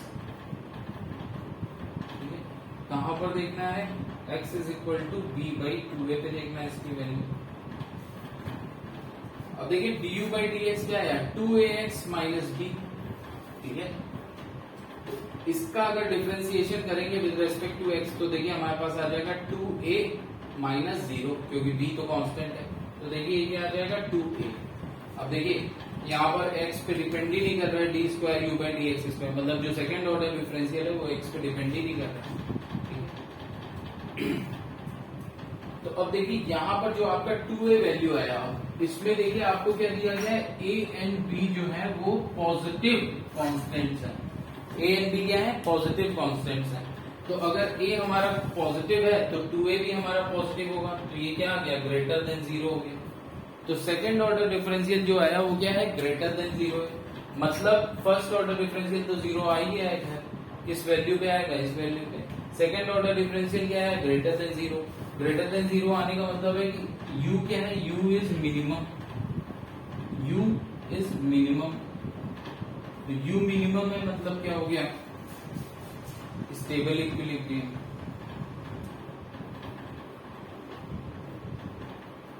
ठीक है, स्टेबल इक्विलिब्रियम।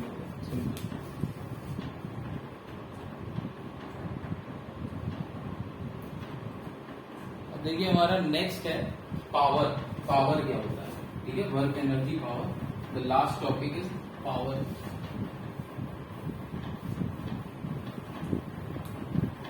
देखिए पावर हमारा सिंपली हम जानते हैं रेट ऑफ डूइंग वर्क या फिर work done per unit time.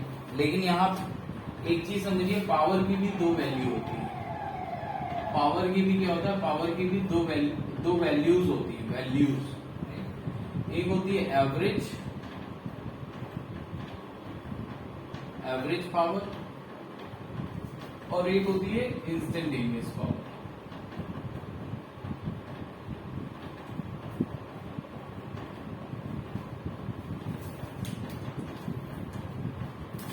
Average power आपका क्या होता है, total work done, right, total work done. Delta W का मतलब चेंज इन वर्क डन नहीं है, total work done upon total time जो लगा वो वर्क करने में।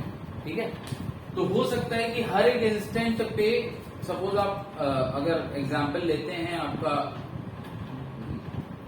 ऑटोमोबाइल का, ठीक है, तो सपोज आप बाइक से जा रहे हैं, ठीक है, तो हर एक इंस्टेंट पे हो सकता है कि इंजन ने अलग अलग पावर डिलीवर की हो। हर एक इंस्टेंट पे डिफरेंट पावर डिलीवर की हो इंजन ने। कभी आपने स्पीड ज्यादा की, कम की, डिस्प्लेसमेंट ज्यादा हुआ, कम हुआ, ठीक, तो अकॉर्डिंगली जो है फ्यूल कम खर्च हुआ, ज्यादा खर्च हुआ, राइट, तो इंजन की पावर कम डेवलप हुई, ज्यादा डेवलप हुई।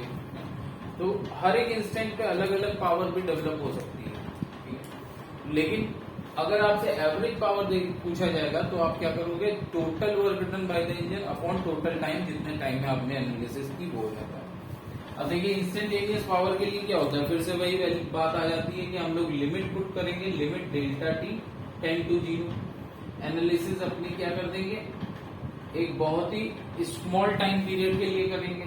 तो ये हमारा क्या होता है, डिफरेंशियल बन जाता है, डिफरेंशियल इक्वेशन आ जाएगी। ठीक है, तो dw बाई dt, तो ये क्या हो जाएगी, ये हो जाएगी आपकी इंस्टेंटेनियस पावर। ठीक है, तो कभी आपको अगर इंस्टेंटेनियस पावर चाहिए तो हमको क्या यूज करना होगा, डिफरेंशियल इक्वेशन यूज करना होगा। ठीक है, अब देखिए ये डेल्टा टोटल वर्क डन क्या होगा, टोटल वर्क डन होगा F dot delta S। Total work done क्या होगा, F dot delta S upon delta T। ठीक है, F dot delta S upon delta T। और अगर मैं यहीं पर यहाँ पर बात करूं तो P इंस्टेंटेनियस क्या हो जाएगा, पावर। देखिए सिंपल, आप इंस्टेंटेनियस वैल्यू को बिना किसी सबस्क्रिप्ट के भी लिखते हैं, तो यहाँ पर देखिए पावर क्या आ जाएगा, पावर आपका हो जाएगा F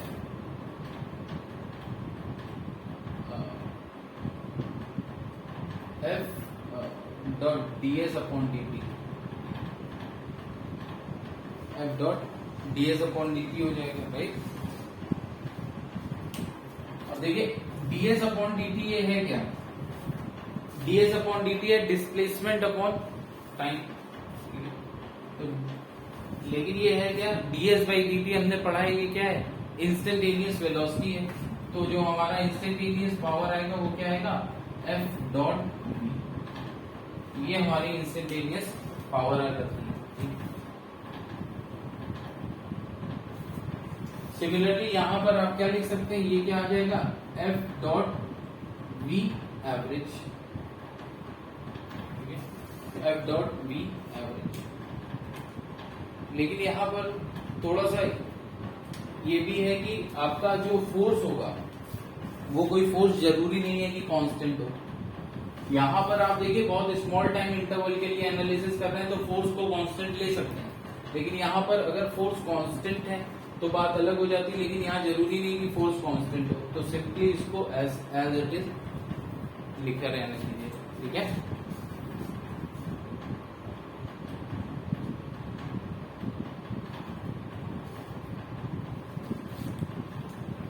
तो नेक्स्ट हम स्टार्ट करने जा रहे हैं रोटेशनल, ठीक है, रोटेशन स्टार्ट करने जा रहे हैं। तो हम अब देखेंगे रोटेशनल मैकेनिक्स, राइट। हमने already dynamics of rigid bodies, dynamics of rigid bodies का मतलब क्या है कि बेसिकली रिजिड बॉडीज क्या होती है, रिजिड बॉडीज ये होती हैं कि अगर मैं पार्टिकल्स को इस तरीके से डील कर, मतलब मैं किसी भी बॉडी को अगर इस तरीके से डील कर रहा हूं कि उनके आपस के रिलेटेड किसी भी दो पार्टिकल को अगर मैं इस बॉडी पे लूं, राइट, अगर मैं इस बॉडी पे कोई भी दो पार्टिकल लेता हूं, सपोज एक particle this is and the second particle ये, ठीक है। अब मैं इस बॉडी में कोई किसी भी तरीके का मोशन करूं, ये बॉडी कैसे भी मोशन में है, ठीक है, रोटेशनल या फिर जनरल या फिर ट्रांसलेशनल, ठीक है, ये जो इनके बीच की दूरी है ये चेंज नहीं होगी, ठीक है। तो कोई भी आप दो पार्टिकल के बीच की दूरी अगर बॉडी की किसी बॉडी के किसी भी दो पार्टिकल के बीच की दूरी टाइम के साथ कांस्टेंट है, तो मैं उस बॉडी को क्या कह सकता हूँ, रिजिड बॉडी। मतलब कि मैं इसमें कोई शेप चेंज नहीं एज्यूम कर रहा हूँ, ठीक है, कोई भी शेप चेंज नहीं, कोई भी साइज में चेंज नहीं होगा, तो ये दोनों के बीच की हमेशा डिस्टेंस क्या होगी, कांस्टेंट रहेगी, ठीक है। तो अब आती है डायनामिक्स ऑफ रिजिड बॉडीज। तो डायनामिक्स ऑफ रिजिड बॉडीज में क्या आएगा, बेसिकली हम देख चुके हैं already translational motion, translation motion में ट्रांसलेशनल काइनेमेटिक्स और ट्रांसलेशनल डायनामिक्स, ठीक है, वो पोर्शन हम देख चुके हैं। अब हम स्टार्ट करने जा रहे हैं रोटेशनल मैकेनिक्स, ठीक है,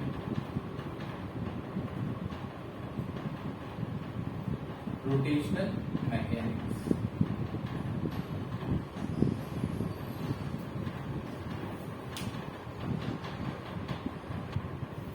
देखिए रोटेशनल मैकेनिक्स को मैं अगेन डिवाइड कर सकता हूं किसमें, रोटेशनल काइनेमेटिक्स में, ठीक है, रोटेशनल काइनेमेटिक्स पढ़ेंगे, उसके बाद हम क्या पढ़ेंगे, रोटेशनल डायनामिक्स। अगेन यहां पर आएगा क्या, डायनामिक्स में कॉजेज आएंगे और यहां पर इफेक्ट, ठीक है।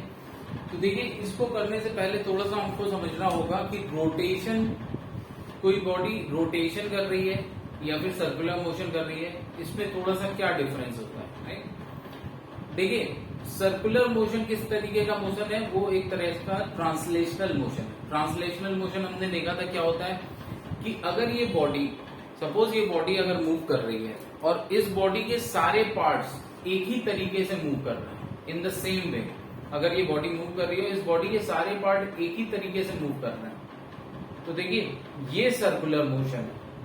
देखिए ये प्रोजेक्टाइल ऐसे होता है, अगर मैं इसको गोल घुमा दूं इस तरीके से तो ये सर्कुलर मोशन है।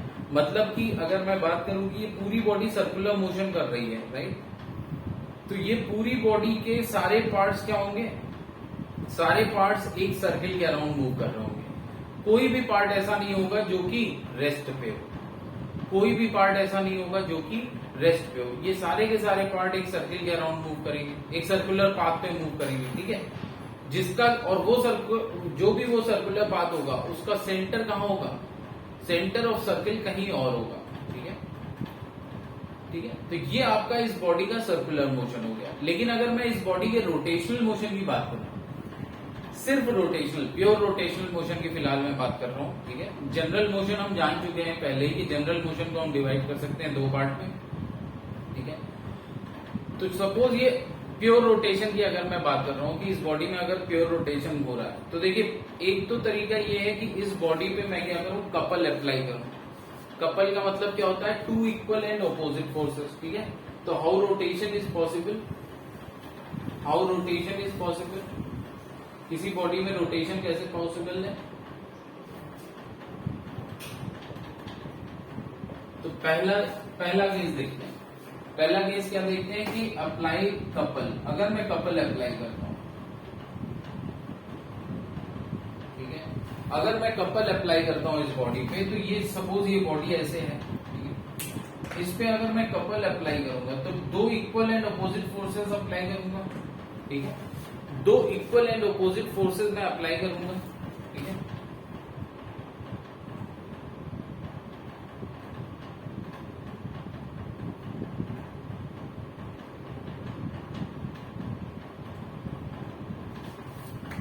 देखिए अब 2 इक्वल एंड अपोजिट फोर्सेस अगर मैं अप्लाई कर रहा हूं तो देखिए sigma F external, net external force तो 0 हो जाएगा इस बॉडी पे।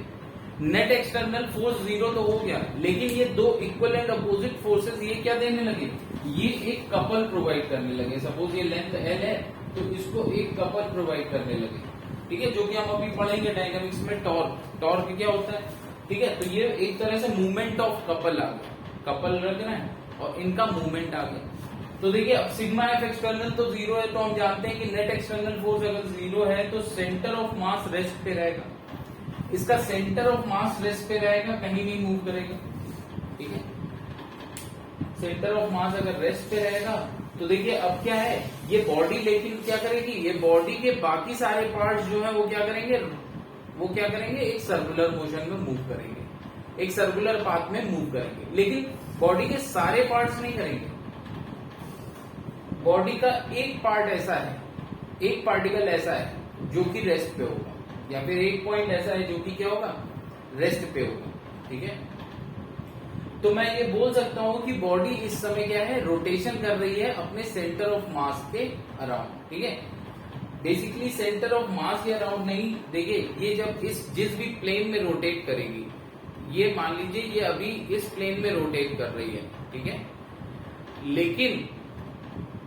लेकिन इससे ये किसके अराउंड रोटेट कर रही है, एक एक्सिस अगर मैं, एक लाइन अगर मैं पास करूं, इमेजिनरी लाइन सपोज करिए मैं पास करूं जो कि इस बोर्ड से थ्रू एंड थ्रू पास हो जाए, और किस पॉइंट से निकले, सेंटर ऑफ मास से, इसके सेंटर ऑफ मास से पास करे, ठीक है। तो मैं क्या देख सकता हूं, मैं ये देख सकता हूं कि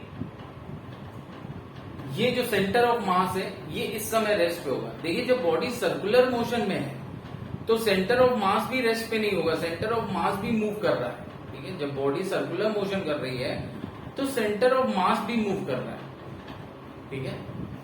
लेकिन यहां पर क्या हो गया, यहां पर सेंटर ऑफ मास रेस्ट पे है, ठीक है। तो देखिए यहां पर बेसिकली हमारा क्या है, इसको मैं रोटेशन बोल रहा हूं, ठीक है। ये जो हमारा होगा ये क्या होगा, रोटेशन होगा। तो एक तो इस तरीके का रोटेशन हो गया, ठीक है। अब दूसरा क्या मतलब है कि क्या जब centre of mass he rest, जब सेंटर ऑफ मास रेस्ट पे होगा तभी मैं, और बाकी सारे पार्टिकल्स क्या है, एक सर्कुलर पाथ पे मूव कर रहे हैं, तभी मैं बोलूंगा क्या कि ये रोटेशन है। नहीं, ऐसा भी केस हो सकता है कि आपने सपोज क्या किया, आपने सपोज इस बॉडी को एक तरफ से हिंज्ड या पाइवोटेड जॉइंट प्रोवाइड किया। हिंज या पाइवोटेड जॉइंट क्या होता है, सपोज आपने क्या है, सपोज आपने क्या है कि जो आपका थंब पिन होती है उसके थ्रू जैसे सपोज आपने किसी कागज को जैसे हमने टेबल पे पिन कर दिया, ठीक है, तो ये एक तरीके, अब देखिए वो कागज को मैं क्या कर सकता हूँ, रोटेट कर सकता हूँ उस ज्वाइंट के अराउंड। ठीक है, आपका जो डोर होता है, डोर पे जो किनारे की तरफ क्या होता है, वो हिंज्ड ज्वाइंट होता है, राइट। तो डोर को आप रोटेट कर पाते हैं। तो देखिए जब इस तरीके का हमारा कोई अरेंजमेंट है, उसको हम बोलते हैं पाइवोटेड या फिर हिंज्ड ज्वाइंट, हिंज्ड ज्वाइंट। तो बॉडी के, तो सपोज अगर मैं इसी बॉडी की बात करूं, तो सपोज मैंने क्या करा, इसको इस तरीके से पिन कर दिया। अब ये बॉडी देखिए, ये बॉडी इस पिंड ज्वाइंट के अबाउट इस तरीके से रोटेट कर सकती है। तो अब इसका सेंटर ऑफ मास कहां था, इसका सेंटर ऑफ मास यहां था। तो अब सेंटर ऑफ मास भी रोटेट कर रहा है, लेकिन एक पार्ट अभी भी बॉडी का है जो कि रेस्ट पे है। वो क्या है, जो पार्ट पाइवोटेड है या हिंज्ड है, ठीक है, वो अभी भी रेस्ट पे है। बाकी सारे पार्ट्स सर्कुलर पाथ पे ही मूव करेंगे। अगर बाकी सारे पार्टिकल्स को देखूं तो वो एक तरह से सर्कुलर पाथ पे ही मूव करेंगे, लेकिन एक पॉइंट क्या है, वो रेस्ट पे होगा। ठीक है, तो ये एक दूसरे तरीके का हमारा रोटेशन हो गया, जो कि रोटेशन अबाउट। अब यहां पर क्या है, रोटेशन हमेशा क्या होता है, किसी एक एक्सिस के अराउंड होता है। वो एक्सिस हम कहा मानते हैं, जो भी पॉइंट, चाहे वो सेंटर ऑफ मास हो या फिर कोई अदर पाइवोटेड ज्वाइंट हो, ठीक है, या हिंज्ड ज्वाइंट हो, वहां से जो एक्सिस सीधा सीधा पास कर रही है, किस सीधा मतलब उस प्लेन के परपेंडिकुलर जिस प्लेन में ये बॉडी रोटेट कर रही है। ठीक है, सपोज अगर अभी ये बॉडी इस प्लेन पे रोटेट कर रही है, ठीक है, ये बॉडी अभी किस प्लेन पे रोटेट कर रही है, व्हाइट बोर्ड के प्लेन पे रोटेट कर रही है। तो व्हाइट बोर्ड के परपेंडिकुलर जो एक लाइन होगी, जो कि कहां से पास करेगी, इस ज्वाइंट से, इस पाइवोटेड ज्वाइंट से जो पास करेगी, उसको हम क्या बोलते हैं, एक्सिस ऑफ रोटेशन। ठीक है, मतलब सारे पार्टिकल्स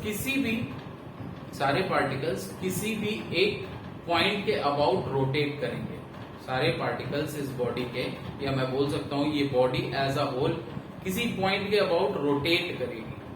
ठीक है, रोटेट करेगी तो क्या होगा, उस पॉइंट से एक एक्सिस अगर मैं पास करूं, वो एक लाइन में पास करूं, वो लाइन जो कि परपेंडिकुलर होगी प्लेन ऑफ रोटेशन के। ठीक है, तो उसको मैं क्या बोलता हूं, एक्सिस ऑफ रोटेशन। ठीक है, वो हमारी हो जाती है क्या, एक्सिस ऑफ रोटेशन। तो आई थिंक इट्स क्लियर कि हमारा रोटेशन और सर्कुलर मोशन में क्या डिफरेंस है। लेकिन जब हम काइनेमेटिक्स की बात करेंगे, तो देखिए हम एक पार्टिकल को कंसीडर करेंगे।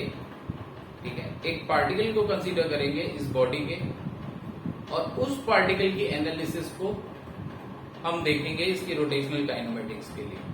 तो जो भी रोटेशनल काइनेमेटिक्स में हम पढ़ेंगे, वो हमारा सर्कुलर मोशन की काइनेमेटिक्स के लिए भी वैलिड है, लेकिन ओनली टिल काइनेमेटिक्स। ठीक है, काइनेमेटिक्स की बात कर रहे हैं तब तक। ठीक है, जब डायनेमिक्स में जाएंगे तो हम कुछ और देखेंगे, थोड़ा सा सर्कुलर मोशन में डायनेमिक्स चेंज हो जाते हैं, right. But as far as kinematics is concerned, kinematics हमारे सर्कुलर मोशन की और रोटेशन की सेम रहती है, राइट। सो आज फिलहाल इंट्रोडक्शन तक रहेगा रोटेशनल मोशन। ठीक है, कल से नेक्स्ट हमारा एनालिसिस स्टार्ट होगा रोटेशनल मोशन का। So that's it for today, thank you.